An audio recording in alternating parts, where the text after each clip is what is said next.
This is episode number 46 with Lewis Howes. The Melissa Ambrosini Show. Welcome to the Melissa Ambrosini Show. I'm your host, Melissa, best-selling author of Mastering Your Mean Girl, and I'm here to remind you that love is sexy, healthy is liberating, and wealthy isn't a dirty word. Each week, I'll be getting up close and personal with thought leaders from around the globe to uncover the habits, mindsets, tools, and rituals that they have used to become world class so that you can create epic change in your own life and become the best version of yourself possible. Are you ready, beautiful? Before I introduce today's guest, I want to tell you two very exciting things. You can now pre-order my next book, Open Wide, The Radically Real Guide to Deep Love, Rocking Relationships, and Soulful Sex. And if you pre-order before the 18th of December, you can get your hands on some epic bonuses such as retreats, juju cups, hotels, jade eggs, organic makeup, a Holden car for a weekend, books, meditations, and even a scholarship to the Institute for Integrative Nutrition. How epic is that? All you have to do is head to melissaambrosini.com/open wide, and on that page you will find all the details to pre-order and claim your bonuses. So head there now. The second super exciting announcement is that my husband and I are collaborating to bring you the Open Wide tour around Australia in January and February 2018. This is a celebration of Nick's music and to celebrate the release of my next book, Open Wide. Now imagine a TED Talk meets Coldplay concert. It's a fusion of music, meditation, and motivation, and you can get your tickets for that at nickandmelissa.com.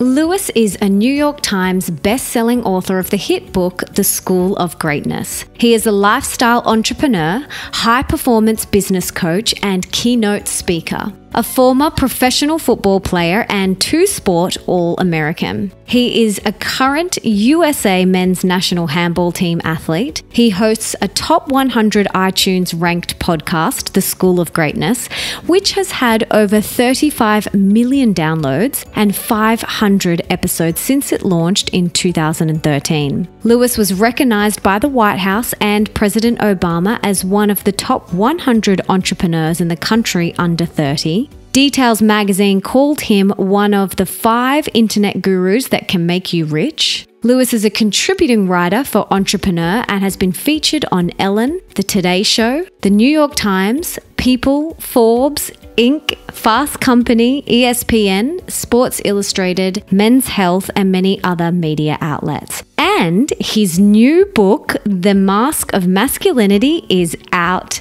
now, which is very exciting. Now, Lewis and I were connected via a mutual friend many years ago, and he took time out of his full schedule to catch up with me when I was last in LA, and we recorded a little inspirational video about choosing love over fear for his tribe, which I will link to in the show notes if you want to check that out. He is a super cool dude full of wisdom and inspiration, so I cannot wait for you to hear today's episode. In the podcast today, we chat about his journey from professional footballer to New York Times best-selling author, #1 podcaster, and being interviewed by Ellen. How cool is that? His next book and why he wrote The Mask of Masculinity, why we all wear masks, who we are without our masks, his top tips for relationships and how these tips have changed his life, why breathing and meditation is key for epic relationships, the best strategies to let go and forgive to free yourself,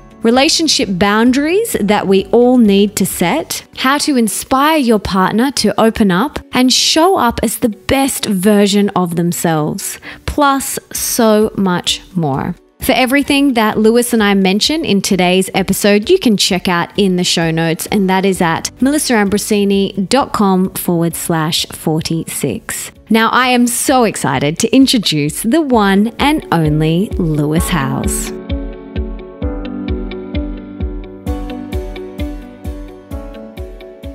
Lewis, it is so great to have you here. But before we dive into the juice of this amazing episode, can you please tell us what you had for breakfast this morning?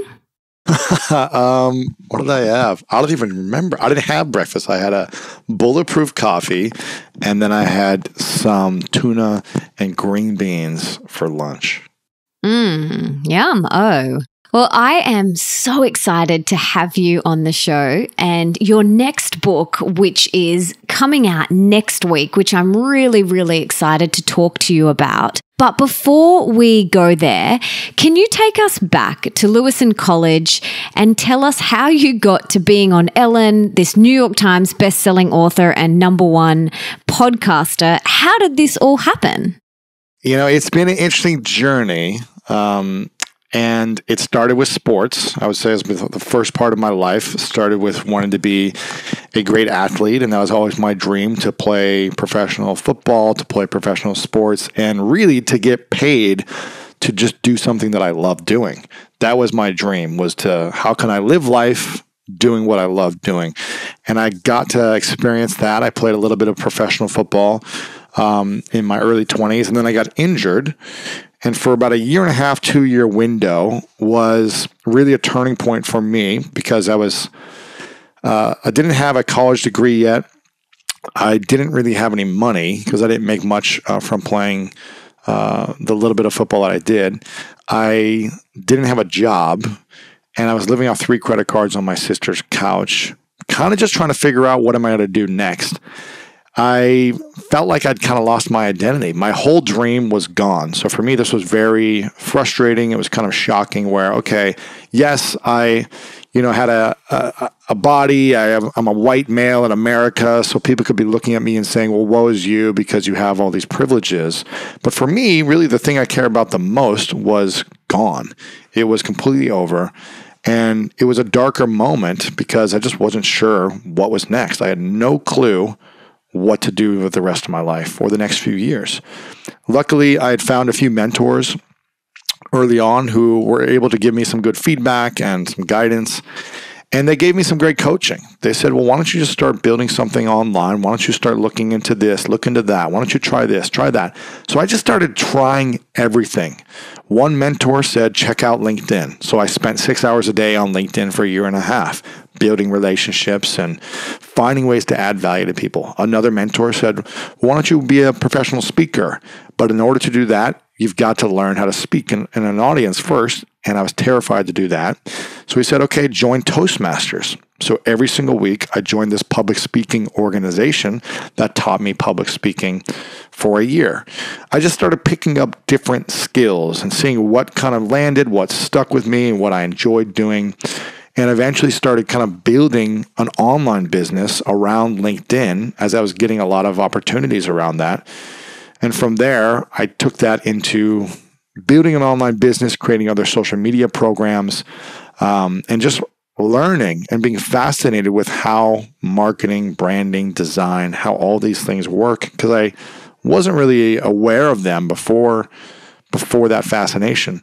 And that was kind of the early stages of my, I would say, second chapter of my life, which has been kind of the last 10 years of building a business, building brands, investing in companies, and eventually turned into what I'm doing now with the School of Greatness.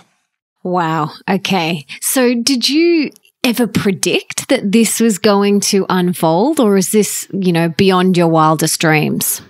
It's funny. I remember a moment when I was 16 in high school. My dad got my mom and myself 2 tickets to go see Tony Robbins. He was in our town in St. Louis, Missouri at the time where I was going to school. And I'd heard of Tony Robbins, and I think I'd maybe listened to a couple of his audio stuff from my mom or something like that. But I really wasn't too sure who he was at the highest extent. Never seen him in person. So we go to this event. It was a massive production. It wasn't like his normal events. It was an event where we had like 20 different celebrity speakers come to teach about success and mindset and principles. And so I got to meet some other heroes. It was funny, like Larry King was speaking. It's funny, actually, Donald Trump was there speaking, and a bunch of other, Super Bowl champions and all these other people that were there, more in the sports realm that I was excited about meeting. And there was 20,000 people in this arena. And I remember watching him on stage and his presence, his energy, his passion, his ability to move all of us in the audience. I was just like, wow. That's pretty cool. I wonder if, someday maybe I could do that. And there was a moment where Tony actually came off stage, walked out onto the floor of the arena, and I was probably, I don't know, halfway back to the back of the arena on the ground floor and sitting in the aisle. And for whatever reason, he walked through the aisle, down the aisle, kept walking, and stood and stopped right next to me, literally about 2-3 feet away. I don't remember what he said. I can't remember what he was even talking about, the topic, but I just remember his energy and the way he made me kind of just like light up. Like he just gave me this level of, wow, possibility for myself. And I remember thinking at that moment, like, this would be kind of cool one day if I could ever at any level do something like this. So I don't think I thought it was going to happen, but I remember thinking I would love to be able to do something like this. It just seems so far away from it happening. Well, you are with all of your work. It's so impactful and so empowering and has inspired me. I'm sure your next book, The Mask of Masculinity, which is coming out next week, is going to do that as well. And this is a topic that is very, very close to my heart because my next book, Open Wide, The Radically Real Guide for Deep Love, Rocking Relationships, and Soulful Sex, is coming out in December. And it almost feels like it is the female counterpart to your book. So can you tell us about your book and what it's about and why you wrote it? The book is about the different masks that men wear that hold them back from their ultimate truth, their ultimate authenticity, their ultimate confidence, their ultimate love, and their ultimately living their fullest lives in the sense of relationships, impact, mission, everything. And the reason I wrote it is because everything I do is to help myself first and to figure out why I've been not at the level that I want to be in a certain area. And so for me, I realized there were a lot of challenges I was facing as a man that I wasn't happy with myself. I started getting into more and more fights. I was getting angry with people about 4 or 5 years ago. I was being very passive aggressive. I was physically hurting other men who were arguing with me in certain instances, playing sports, things like that. And my relationships weren't doing well. My business was taking off, but I felt like everything else in my life was kind of crumbling. And I just wanted to know the answers. And I realized like, wow, okay, this hasn't worked for me my entire life in certain areas. Some areas, I've gotten great results. In other areas, I haven't. So how can I feel better inside about who I am and not feel pain, anger, frustration, vengeance, or this lack of forgiveness that I was feeling? How can I let go of that and really step into a better human being, not just a better man? So for me, I wanted to really learn all the things that were holding me back. And in the process, I realized so many men that I grew up with faced similar challenges of not being able to share their feelings or express their emotions or just talk about their fears or things that maybe that happened that they're ashamed of or confused about. And, the way I was conditioned growing up through peers, other boys, sometimes coaches, sometimes girlfriends, through lots of stuff, media, was conditioned, at least the story I tell myself is I was conditioned not to express those things. And it's hard to feel free when we have something inside of us that we can't share. And it's hard to love fully and deeply when we have a certain pain that's never come out. And I wanted to be able to give men an understanding of what holds them back from their most powerful self and help them develop an unwavering foundation of confidence in any situation. Embrace and let go of the fears that, hold them back from really creating their dream life. And the most of all, letting go of pressure and stress and anxiety that I think a lot of men feel and kind of carry. And I realized in this process of wanting to do this for myself, to discover what was holding me back and also help other men like me, that, wow, I was like, actually, I think women might read this even more. Like, women are going to probably be more fascinated by this than men, even though it's for men. So I started to write portions of the book for women to help them to understand the men in their life better, of why their father, their son, their brother, their husband or boyfriend act certain ways at certain times, and give them and teach them ways they can emotionally support the men they love so that they have more harmonious relationship, and also learn tools to connect more intimately in their relationships, learn how to get men to love and to open up and be more vulnerable and all of that. So I wanted to create it for men to understand why we wear masks, how it's serving us and how it's not serving us, and how to let go of the mask and still live a powerful life. And for women, how to understand why the men in their life are the way they are, and hopefully give them some tools to support them in having a more harmonious relationship. Wow. Now more than ever, it's really, really needed. So I'm so excited for this book to be out into the world. But it's not just men that wear masks. I mean, I talk about it in my book. I talk about the different goddess archetypes that we embody. Why do you think we wear these masks or these archetypes? Why do we embody them? When we're protecting something, we're protecting a fear of not being loved and being accepted for who we are. And, I'll speak for myself. When someone made fun of me for not being smart enough in school or picked me last on a sports team, I felt like I didn't have acceptance. I felt like I didn't have that connection, that brotherhood or love that I was looking for. And I felt isolated. So I chose to train and become bigger, faster, and stronger to not only protect myself from people never picking me last again, but also to say, hey, I'm the most valuable person in this world, or in my world, and in your world, and you have to pick me first because I'm that much better and that much stronger. And I think this happens for a lot of people. The mask. So I wore the athlete mask a lot, and there's guys who find their worth in other ways. There's the joker who always finds humor in every situation and makes a joke out of everything and tries to make everyone laugh all the time. And it's usually because they never felt like someone accepted them for who they were. And so when they got a reaction by doing something silly or goofy and people laughed and liked them, they realized, let me wear this mask more and more so I can get the love and the intimacy that I've always wanted.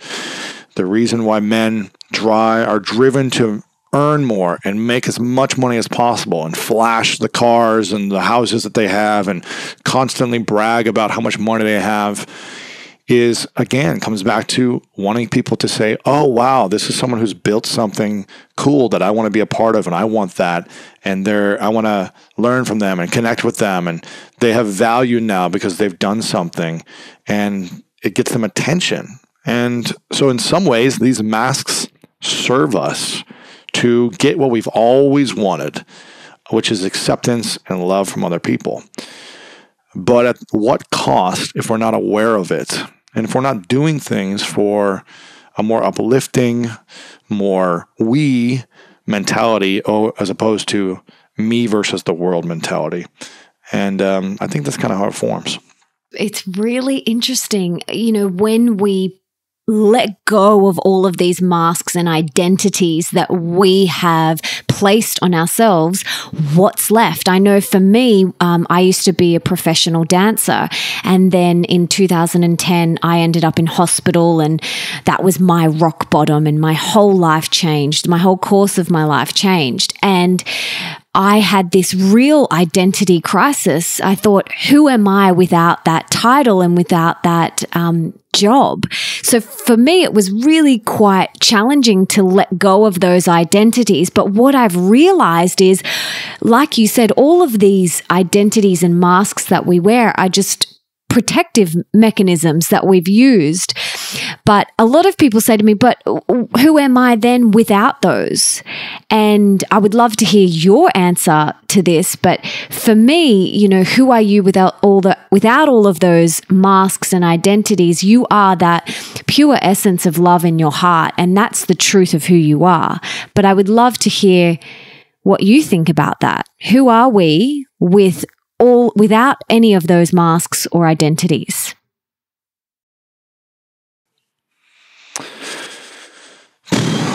Well, we are our authentic selves. We are who we're supposed to be, in my mind. And that's revealing, that's vulnerable, that's loving, that's everything we are.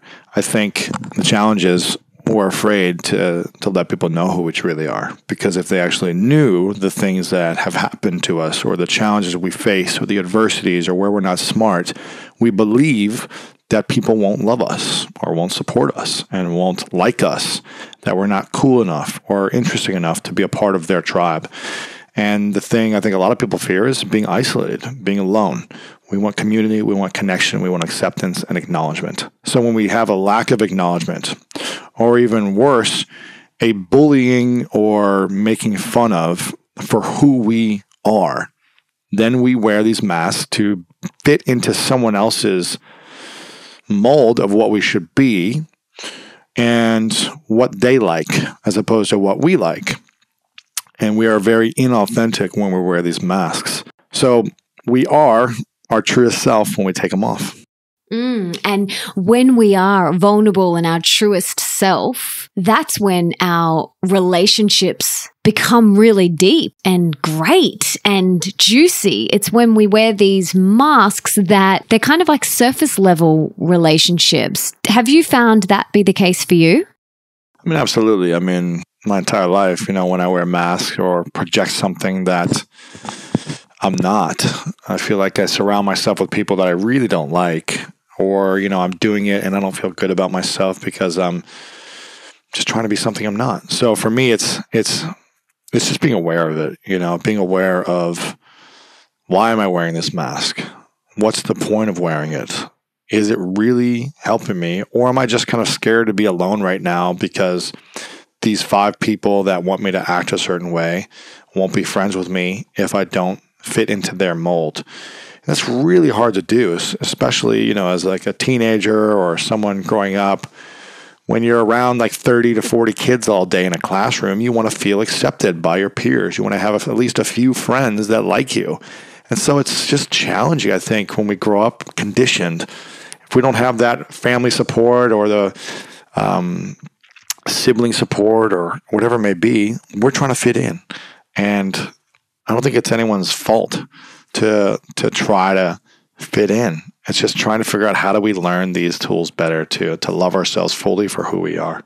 Yeah, I love that. How has this changed your relationships over the years, understanding these concepts and understanding the importance of the masculine and the feminine energies that we all have within ourselves? How has your relationships unfolded? I'll be the first to say that I'm not the perfect man, in the fact that I have a lot of, challenges and, things that I'm always working on. And I'm so committed to my vision. And so sometimes my personal relationships aren't as much as a priority as my vision and my, the impact that I want to have. And so the more I've learned about this and the more I've discovered these things about me, I've realized that when I'm with my partner or friends or something, anyone, to really disconnect from something else, to disconnect from phone, and disconnect from other things. So a lot of times I just leave my phone at home if I'm going out, and to really be present and be open for feedback. I think it was hard for me before in my past to be open for feedback. When someone would give me feedback or suggestions about the way I'm acting or the way I'm being, I would get very defensive. And now I don't think it's like natural for me to be like, oh yeah, tell me what I'm doing wrong and I'm going to like it. But I'm very open and receptive and patient and listening, as opposed to quickly defending myself and being like, well, this is why I was this way. And, if people don't understand me, then that's their fault. So I'm much more patient. I used to be a lot more reactive in my relationship, my intimate relationships. And I'm much more patient and listening, as opposed to needing to be right all the time, and really just listening and trying to come from a place of, well, how does my girlfriend feel right now? And what is it that she's really saying, and what is she not saying? And what's the bigger thing beyond this, argument or conversation? What's the bigger thing that needs to be addressed? And how can I speak into that and communicate from a loving, calm place? And it's a challenge. I mean, anytime my masks are wanting to come on to defend myself or project something, it is a challenge for me still to recognize and drop my guard. But I feel like that's the only way things are going to be resolved, one way or another. If I wanted to wear my mask and get in a fight and be right and kind of put my foot down and be like, no, this is what I believe and this is what I think, and you did this and I did this, and blah, blah, blah, and then go down this rabbit hole for 3 days of an argument, eventually I'm going to get exhausted, she's going to get exhausted, and we're going to say, you know what, we're sorry. Eventually it's going to happen at some point or another. You might as well save yourself the pain and frustration and just drop the masks right away and resolve things in 20 minutes as opposed to 2 to 3 days. So for me, that's what it's all about. Recognizing when it's arising and breathing, like being calm, knowing that it's all going to work out one way or another. If you had to pick the top 3 relationship 101 tips or tricks, what would they be?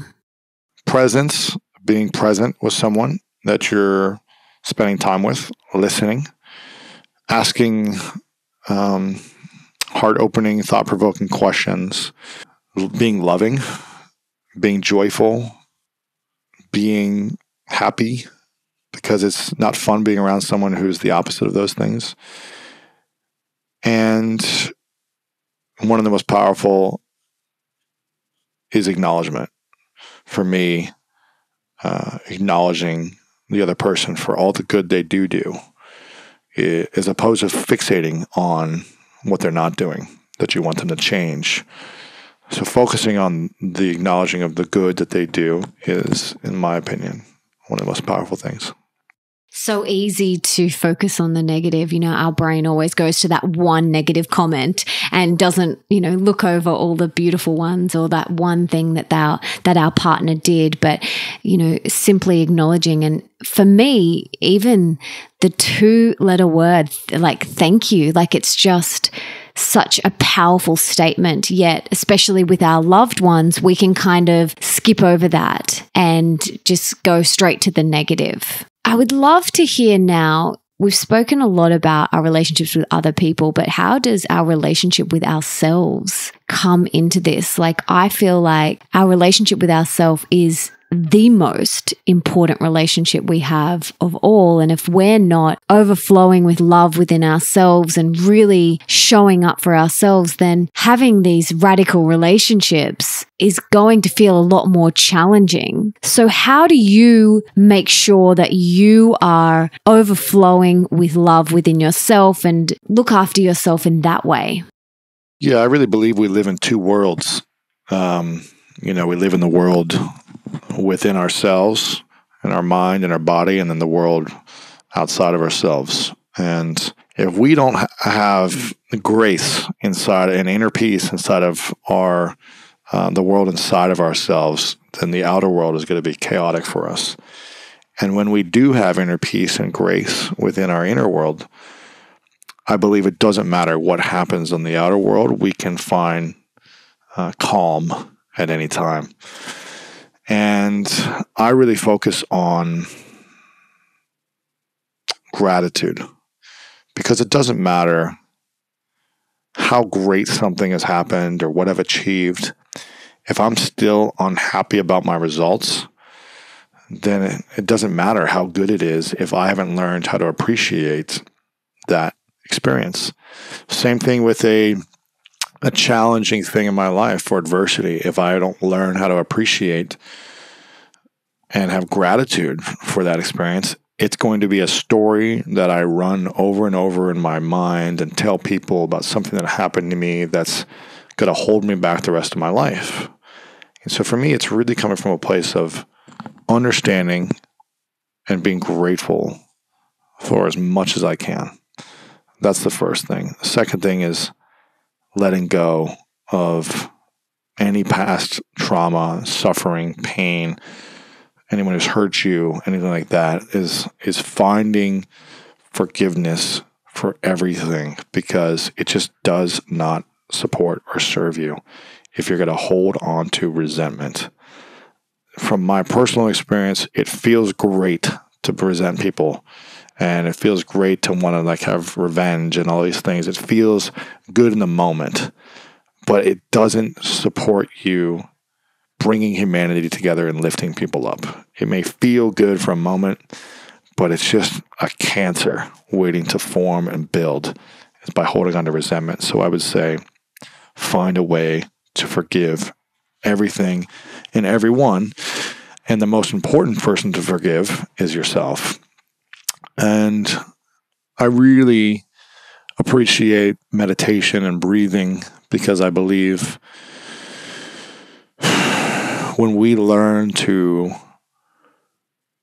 breathe and be mindful of our thoughts, of what we're thinking, what we're holding on to, what we're letting go of, it's just easier and more relaxing to experience life without pain and suffering.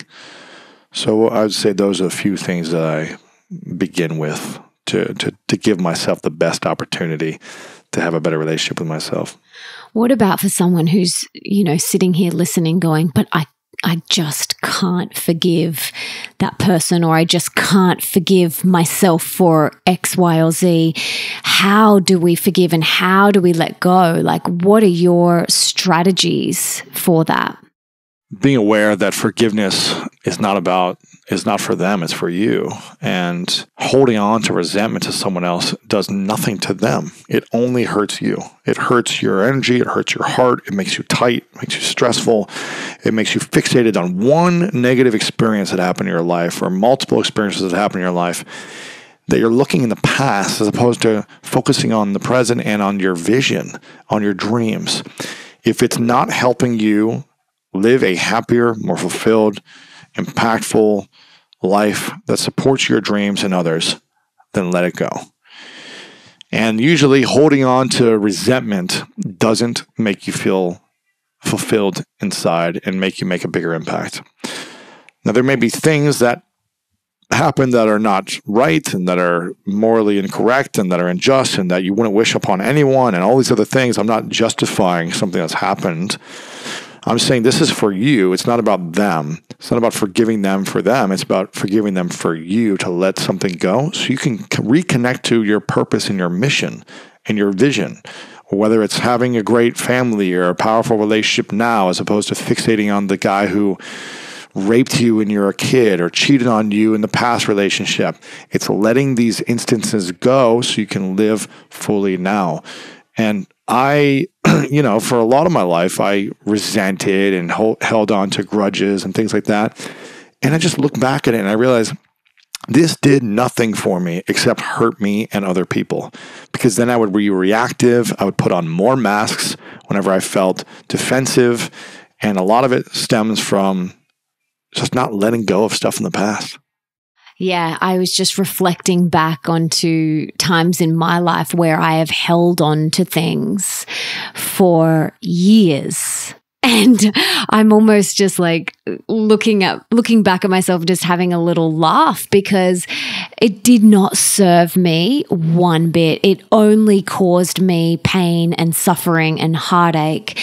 And as soon as I decided within myself to let that go and to free myself, it literally felt like a weight had been lifted off my shoulders, and the story could finally dissolve. Because, like you said, we're constantly telling ourselves these stories from our past, but these stories are what keeps us stuck in the past and not in the present, which, like you've mentioned, the presence is where the magic happens. Being in the present moment is where true fulfillment and happiness is. And I'm like you, I often go out without my phone, go on dates with my husband without my phone, because I don't want the temptation to even be there. I love what I do so much, and it doesn't feel like work for me. It's so joyful. So for me, I have to like put these boundaries in for myself so that I'm not tempted. But I would love to hear if you have any boundaries that you kind of set within your relationships. I talk about this in Open Wide. I talk about the difference between, a boundary and, a block and a barrier. They're different. Boundaries are kind of saying, well, this is what I believe in and this is what I'm going to allow into my space. A block is like a brick wall and you're like, nope, you're not coming in, or a barrier's got no entry in. But the boundary, you get to decide who comes in and out and what is acceptable. So I'd love to hear in your relationships, what are your boundaries? It's more just like my boundaries are that we are open communication, that we're expressing ourselves, that we check in with each other, and we don't allow ourselves to be stagnant. And I think, that's the challenge. Neither of us want to live a stagnant relationship or have a stagnant relationship or life. And so it's really, we check in with each other. And sometimes things happen where it feels that way. And she'll remind me, or I'll remind her, or whatever.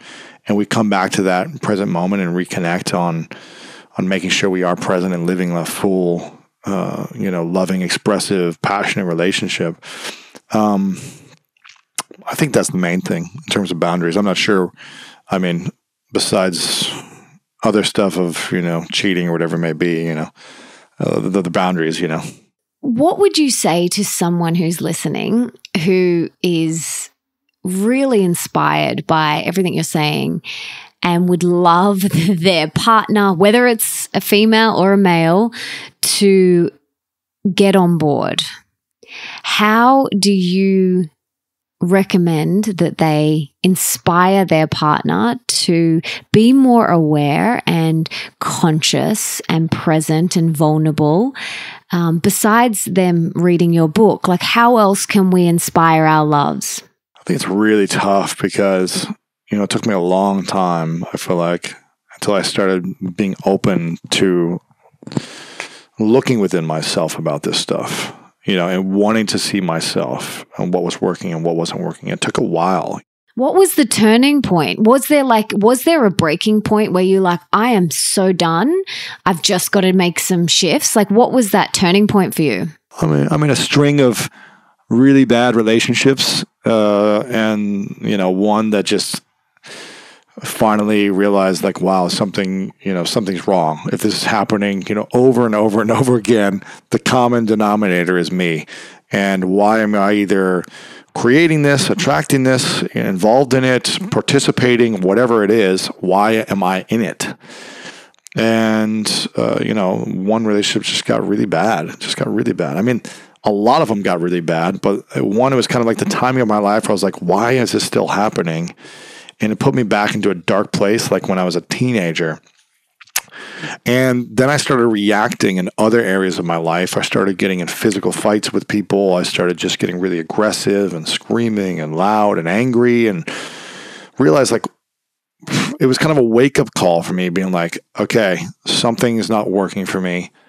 I need to figure out a solution. I need to like look within and see what's off.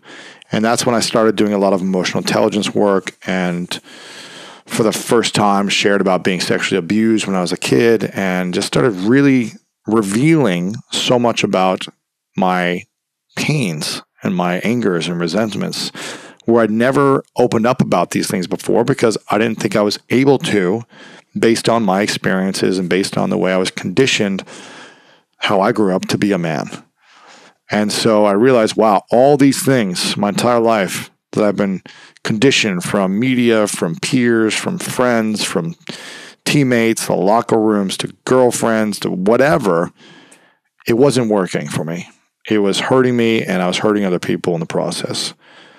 And so when I started to let go of these pains and these resentments towards people and experiences, I released the pressure and the stress on my shoulder that I've been carrying for 25 plus years. And I felt like I could start to rebuild. So if it's just hard for men in general. I'm not saying all men, but the type of men that I grew up with in general, it's hard for them to talk about things that they went through, that they're ashamed of, that they're guilty of, that they're fearful of. Where I feel in general, women have more of a platform or a facilitated way of being able to express themselves so they can allow other people to hear and cope with and experience it with love and support in general. Now, maybe some women don't have that, but I feel like it's just more accessible. It's more public. There's groups out there for women, and there are less of that for men in general. And I think that's just a lot of the challenges. And that's why men commit more suicide than women, I think, because they feel this pressure and this anger and this sense of like, I can't share this with anyone, so I'm just going to keep it inside, and I can't cope with this any longer, this pressure, this pain, this suffering, so I'm going to end it because there's no way out. And that's the scariest thing, when someone feels like there's no way out. So I think it starts with communicating with your men in a very loving, non-judgmental way, an acknowledgement of all the good they do first. If you want them to start opening up about anything, I think it starts with acknowledging the good. Not fixating on, why are you so stoic? Why don't you show emotion during this? Why don't you open up when something like this happens? Why, when I cry, you don't cry? Why this? Like, when you fixate on all the things that they're not doing that you want them to do, I can guarantee you're going to make them feel bad, first off. And most likely, they're going to want to put on a mask and protect themselves even more because they don't want to feel bad. It's human nature. So start with the good. Start with acknowledgement, which is hard to do sometimes. And really create a safe environment. And I think there's also a lot of mixed signals from some women in some relationships. I'm speaking for myself, where I would open up and be expressive and be loving and be vulnerable and show tears.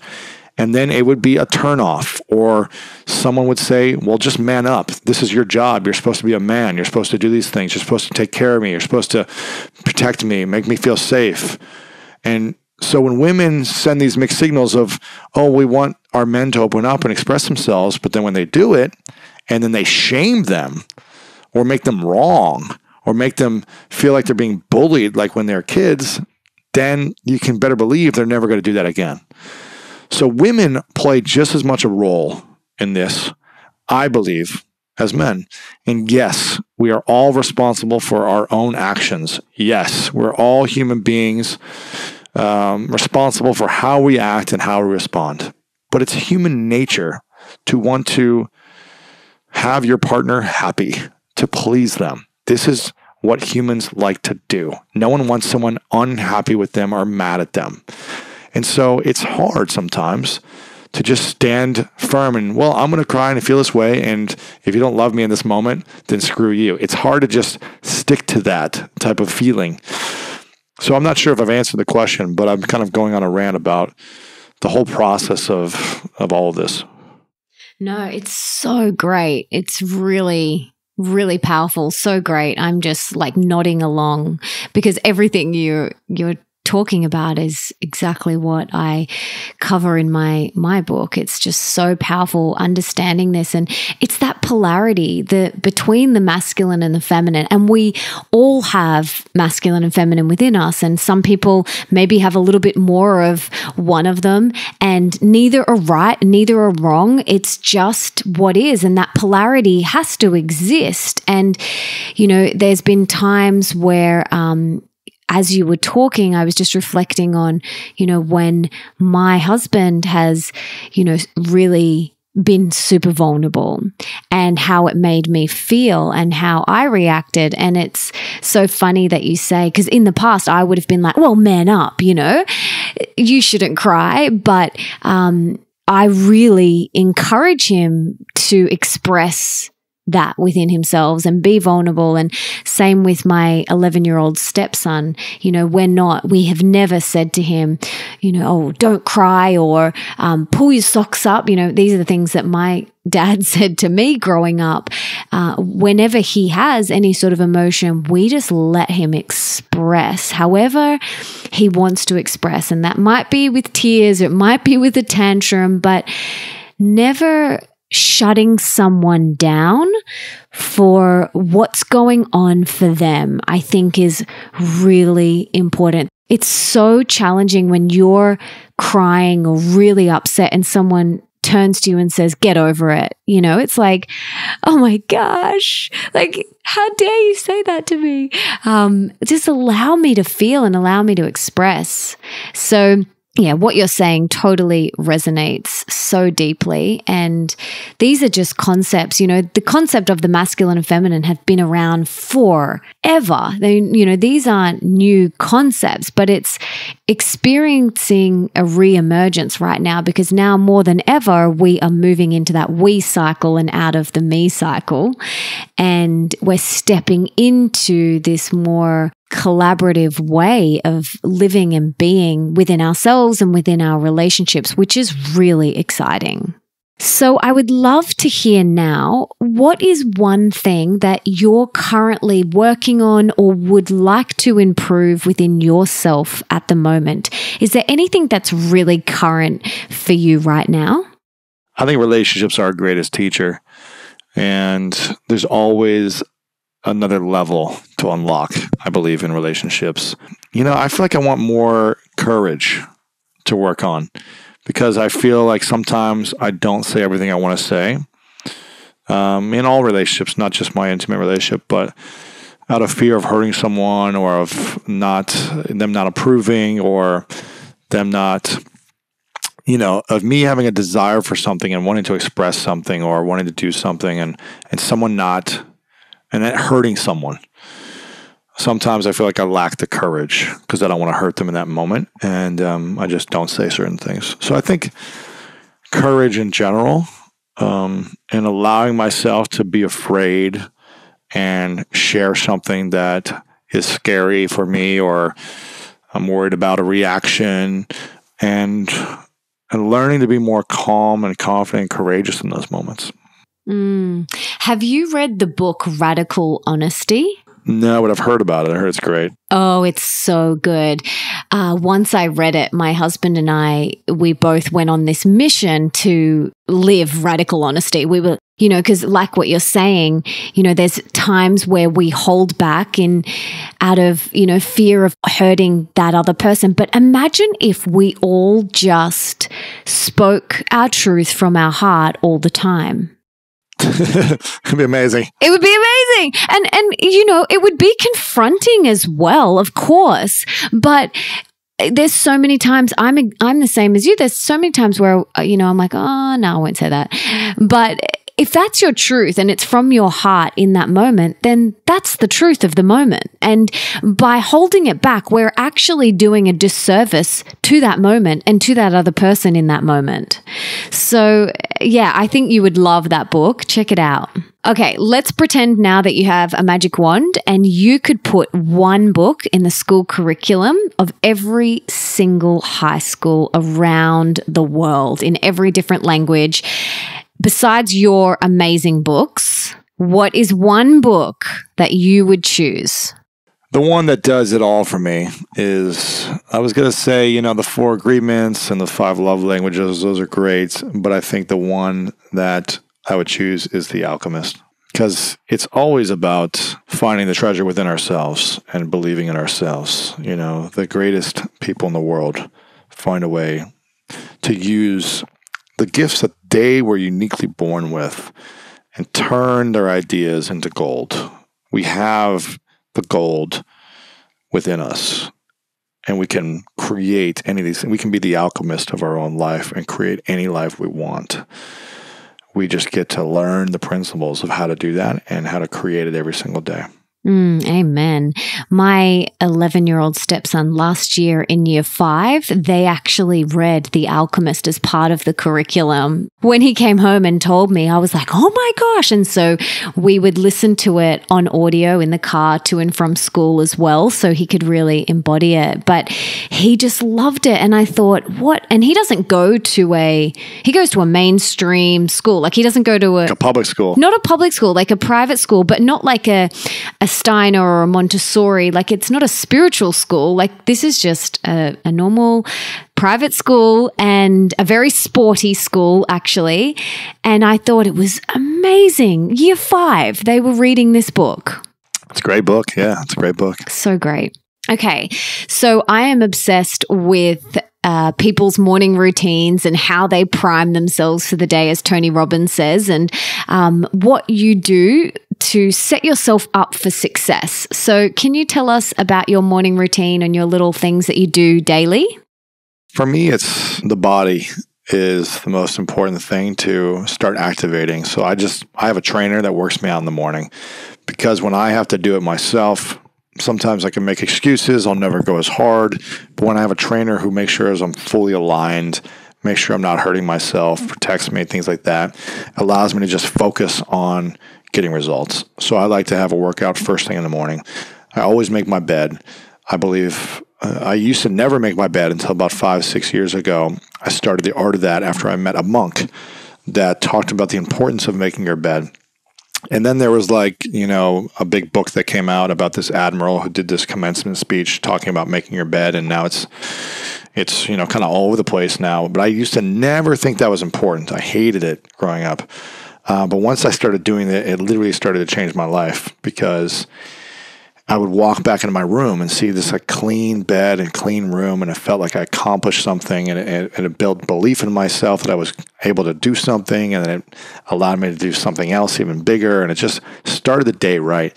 So making my bed, doing a workout, I try to do every single day 12 to 15 minutes of breathing meditation, where it's just a simple instrumental audio that I listen to, and then I go through a process in my mind, because the mind is the most powerful way to connect to the body. So I try to do both of those, the body, the mind, and then the rest of the morning, I could say a bunch of other fancy things, but it's really just focusing on what I'm most grateful for and what I want to create that day, brushing my teeth and all that other stuff. But in terms of food and nutrition, it's really just getting as much water as I can in. Sometimes I have a coffee, sometimes I eat, sometimes I don't. I think it just depends on kind of the season of my life. But if I make my bed, I work out, I meditate for 12 to 15 minutes, and I'm grateful and intentional about what I want to create that day, I'm pretty unstoppable. Sounds good. What are you most recently grateful for? What are 3 things? Every day, I'm so grateful for my health, because I just meet so many people that don't have the body and the health that I do, and I never want to take that for granted. So that's why I do try to push myself and use my body in a safe way to the best of my abilities to stay strong, healthy, and be able to have it around for a long time. So I'm grateful for that. I'm so blessed and grateful for this incredible life I get to live, and that I'm even aware of what I'm doing and how, and being grateful for the awareness, because I think some people take for granted and take advantage of all that they have. And so I'm just so blessed and grateful that I get to meet the most inspiring people every single week and interview them and hang out with them and just have fun in life. You know, my dream growing up as a kid was to make money playing. And I feel like I get to still do that as an adult. It's just make money and play doing what I love. Sounds good. Now, I'd love to hear, what is one of the most important things that we can do for our health? Well, it can't ever just be one thing. It's got to be all things. And movement is key. Nutrition is key. Emotional and mental health is key. Because without one, if one of those are missing, your whole life can crumble. So for me, you've got to focus on everything. You know, I love sweets, candy, and sugar, and cookies, and I could have 3 milkshakes a day. And if you just gave me milkshakes all day, I could just live off that. But I realized I can't really get away with that anymore. Like when I was, 13 or whatever. And, I haven't had in 2 months, I think 2 months and a week now, I haven't had a single cookie or ice cream, piece of, cake or candy or anything. And, it's just like my life is transformed. I'm down 10 pounds down just by that alone. And by coupling that with movement every single day, whether you have a workout, or you go to group workouts, or you run, it doesn't matter. Whatever you want to do, movement throughout the day. I'm doing a challenge now where every single day I'm squatting and just sitting in a squat position throughout the day for a minute at a time. I'm hanging more. I'm just moving my body on top of working out. Then the emotional and mental health. I mean, it doesn't matter how fit you are and how obsessive you are about what you eat. If you're in a emotional and mental prison and you're, constantly battling yourself in your mind, it doesn't matter, because then you're going to create some type of cancer disease. And so we've got to focus on it all. It's all one thing, and it all works together. I love that holistic approach. It's so true. So, so true. So now I'd love to hear, what is one of the most important things we can do for our wealth, for more abundance in our life? I mean, I would try to say like the politically correct thing to say, focus on the thing you love and the money will come. And that's partly true. But when we focus on generating sales, that's when the money comes. When we focus on asking our audience or anyone in the world, what is the biggest challenge and pain you're facing right now in your life? And then you find a solution to that, that's how you're going to make more money. Now, when you can niche it down and systematize things and do all these other things and optimize it, then it'll be a lot easier. But it comes down to figuring out what people's pain is and being able to package and position your solution to their pain in an amazing way. And I don't know, it's focusing on your financial vision, focusing on that while focusing on the things you love. The money's not just going to come if we don't focus on selling, or if we don't focus on generating it. So I think you really got to, in the morning, I'm focusing on who are the 3 people I need to call that can bring in an extra $100,000 today for me. What do I need to do to set up another webinar? What ad spend do we need to do? I'm focusing on how to reach financial goals. And if you don't have a financial goal, you're probably not going to be making the money you want, because you don't even know how much you want to make yet. So there's a lot of elements into that, but it's really getting clear first on how much you want, and then focusing on generating it every single day. And you've given lots of tips on how to cultivate more love in all areas of your life. But if there was one thing that we could do for more love, more self-love, more love in our relationships, what would that one thing be? I think a simple thing is smiling at everyone and hugging people. I think, whenever I see someone, I try to just give them a big smile and open my arms and see if they'll let me hug them. And whenever I do that, I just feel like it's contagious and people feel loved. I feel loved. It's just a more loving environment. So start with that. Hugging releases those feel-good endorphins, and apparently you need 11 hugs a day. So I'm definitely, it's 10 a.m. here in Australia, so I've got the rest of the day to go and get my quota. But for anyone who's listening, go and try and get 10 really good, juicy bear hugs and see how that makes you feel, because it does make a difference, doesn't it? And I have one more question for you. What is one thing that I personally can do and the listeners can do to serve you today? You can forgive yourself for anything you're holding on to. You can forgive others for anything you're holding on to. You can go hug someone. And you can come from a place of acknowledging the people in your life, acknowledging them for the good. Just go up to your boyfriend, your brother, your husband, your sister, whatever it is, and acknowledge them for something good, as opposed to just going through the motions or fixating on what's not good. And watch your energy and their energy shift the moment you acknowledge them. That's what you can do. If you guys want to pick up a copy of the book, it'd be awesome as well, and let me know what you think. But really, just have more conversations around how we can all live a better life. Thank you so much. I just want to acknowledge you and say thank you for all the work that you have done in the world and are going to do in the future. Your books, your podcasts, your events, everything. You've inspired me so much on my journey, and I'm deeply, deeply grateful for being connected with you many years ago through our mutual friend, Jake. And I just want to say, keep going. Thank you. And I'm deeply grateful. I appreciate it. Thanks, Melissa. Okay, so your homework now is to go out and get your quota of 11 hugs.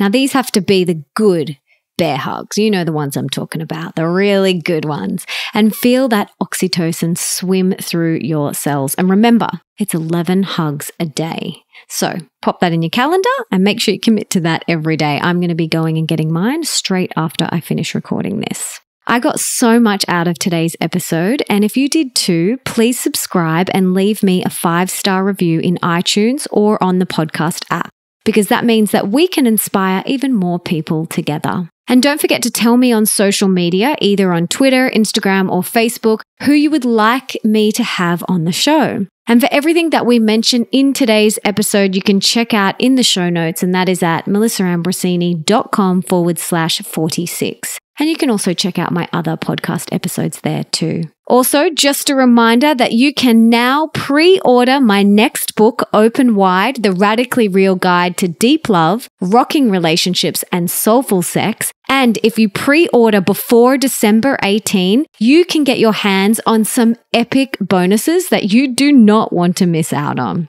Also, the tickets for the Open Wide tour that I'll be doing with my husband in January and February are now available. So head to nickandmelissa.com to get your tickets today. Thank you so much for being here, for wanting to be the best version of yourselves, and for showing up today for you. You rock. Now, if there's someone in your life that you can think of that would really benefit from this episode, please share it with them right now. And until next time, don't forget that love is sexy, healthy is liberating, and wealthy isn't a dirty word.